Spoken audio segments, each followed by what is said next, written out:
He was not the son of Zeus. He had no divine armor, no prophecy written in the stars, no goddess whispering strategies into his ear.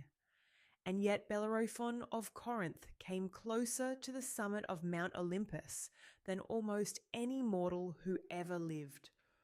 Closer, in fact, than the gods were willing to allow. The story of Bellerophon is one of the most breathtaking arcs in all of Greek mythology. A man who rose so high the sun itself seemed within reach, and then fell so completely that the earth would not even give him a clean death. It begins, like many Greek tragedies, with a crime and a curse. Bellerophon was born to Glaucus, king of Corinth, though some ancient sources whisper that his true father was Poseidon, god of the sea. Whether that is legend or truth, it tells you something about how the Greeks remembered him. Too extraordinary to have been entirely human. But his early life was marked not by glory, but by blood. He accidentally killed a man, possibly his own brother, depending on which version you follow. In ancient Greece, killing another person, even by accident, was a pollution of the soul, a stain called miasma that had to be cleansed by a king through ritual purification. Bellerophon fled to the court of King Proetus of Argos, begging for exactly that. Proetus agreed. He welcomed the young exile, purified him of the blood guilt, and gave him shelter. It was an act of hospitality that should have ended well. Instead, it lit the fuse on everything that followed. Here is where the myth twists into something darker. Antea, or Sthenebia, as some sources call her, was the wife of King Proetus, and she wanted Bellerophon badly. Whether it was his looks, his reputation, or simply the dangerous appeal of a man who carried the shadow of violence, she made her desire known, and Bellerophon refused her. That refusal was his first act of integrity. It was also nearly his death warrant. Scorned and furious, Antea went to her husband with a lie, one of the oldest lies in world literature, almost identical to the story of Joseph in ancient Egypt. She told Proetus that Bellerophon had tried to seduce her. Proetus believed her, but here is where Greek hospitality created a legal problem. Guest friendship, or xenia, was sacred and absolute. You could not kill a man you had welcomed under your roof and purified without bringing divine punishment down on yourself. So Proetus chose a different path, one that let him keep his hands technically clean. He sent Bellerophon on a mission to King Iobates of Lycia, carrying a sealed tablet with a message inside. That message was simple and brutal. Kill the bearer of this letter. Bellerophon carried his own death sentence across the sea without knowing it. He handed it to Iobates with a smile and waited respectfully for the king to read it. Iobates, too, was trapped by the rules of xenia. Bellerophon had already eaten at his table for 9 days before the letter was even opened. He could not kill him directly. So instead, Iobates did what cunning kings do. He sent Bellerophon on a quest so impossible that the world was expected to kill him instead. The Chimera. Just saying the name in ancient Greece was enough to make people uncomfortable. This was not a monster born of metaphor. Within the mythology, it was devastatingly real. A creature with the head of a lion, the body of a goat, and a serpent for a tail, and it breathed fire. It had been devastating the region of Lycia, and no warrior sent against it had come back breathing. Iobates smiled when he gave Bellerophon this assignment. He did not expect to see the young Corinthian again. What Iobates did not count on was the seer Polyidus, who told Bellerophon the only hope of completing such a mission was to tame Pegasus, the winged horse born from the blood of Medusa when Perseus later cut off her head. At this point in the mythological timeline, Pegasus was wild and untamable, drinking from the sacred spring of Pyrene on the Acrocorinth.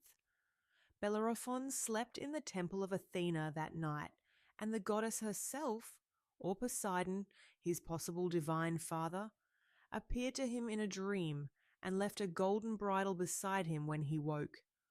What happened next is one of mythology's most iconic images. Bellerophon walked to the spring, held out the bridle, and the great winged horse, feathers white as sea foam, eyes dark as deep water, lowered its head and accepted the bit.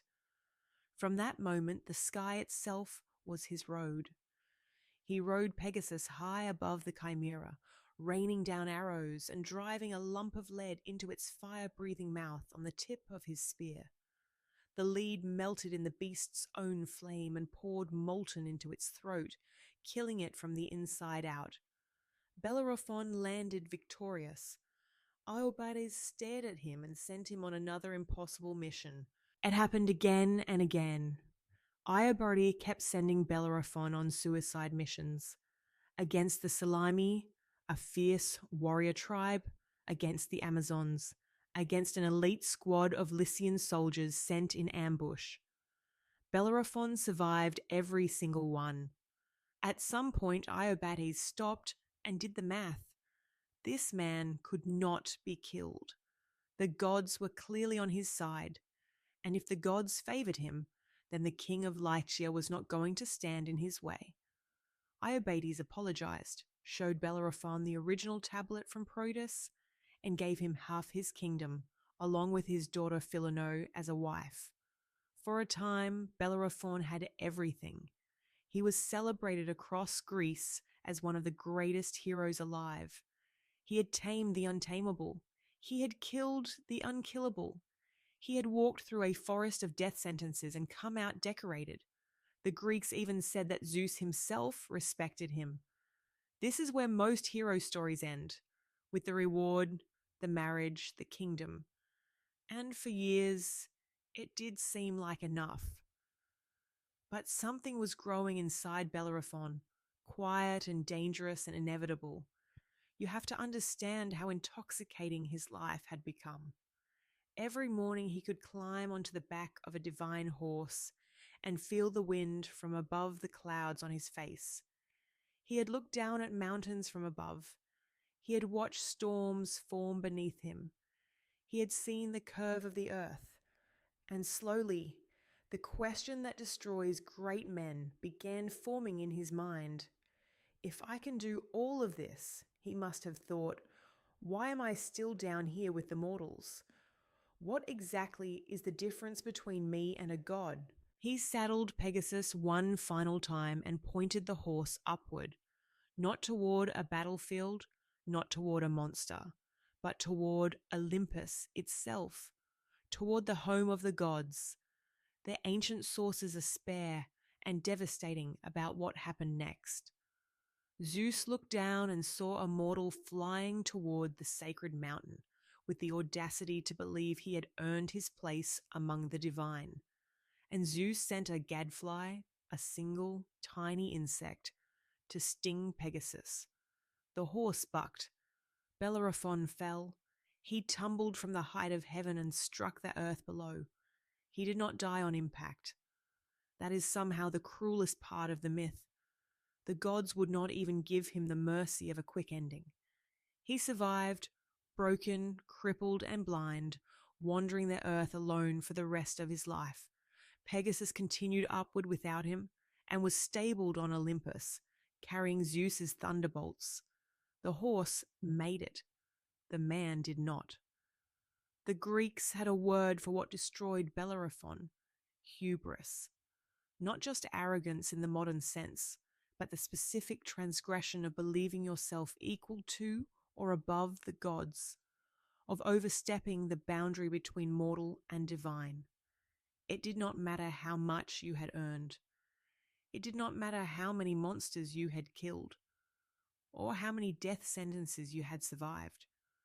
The moment you forgot what you were, the gods remembered for you. Bellerophon is one of the great warnings of ancient Greek mythology, not against ambition itself, but against forgetting the sky has a ceiling. His story is a reminder that the same wings that carry you to greatness can, in one unguarded moment of pride, carry you past the point of return. If this story hit you as hard as it hit us, subscribe so you never miss the next myth, and leave a like to help more people find these ancient stories before they are forgotten.